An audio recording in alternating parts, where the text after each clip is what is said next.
ថ្ងៃនេះខ្ញុំឃើញសាស្ត្រាហ្វៀមគាត់តម្លាក់ teaser រឿង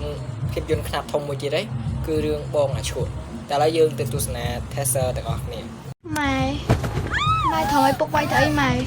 ប្តីប្រពន្ធនៅជាមួយគ្នាតែតប៉ះគ្នាចឹងឯងគេអត់ផុតទេកូនម៉ែលេងលះមួយពុកអីម៉ែតែគេគឺជាពុកកូនណាបើគាត់ជាពុកខ្ញុំមិនក៏អត់ស្រឡាញ់ម៉ែចឹង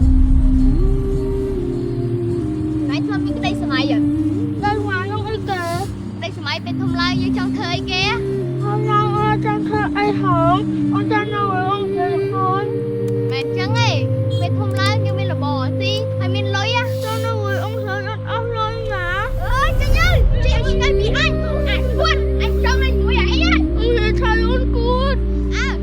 អញថយឯងគាត់អញថយឯងណាឯងឈួតឯងឡប់តែឯងតែពុកវាយឯងរហូតឯងដើរដួលខ្លួនឯងក៏ពុកវាយអញប្រាប់ឯងនៅស្ងៀមតែឯងចេះស្ដាប់គ្នាអញត្រូវឈប់វាដើម្បីមានកម្លាំងមកជួយធ្វើការមកចិញ្ចឹមឲ្យមនុស្សឈួតដូចឯងហ្នឹងអញស្អប់ឯងណាអាពេជ្រអញមិនចង់មានប្អូនឈួតដូចជាឯងទេគួតទៅអូនជួយជួយបង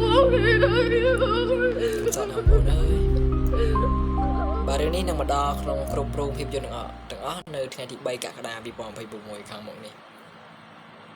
ក្រោយបានទស្សនា official teaser របស់រឿងបងអាឈួតហើយតែអ្នកនរគ្នាមានកំណត់យោបល់យ៉ាងណាដែរកុំភ្លេចជួយ comment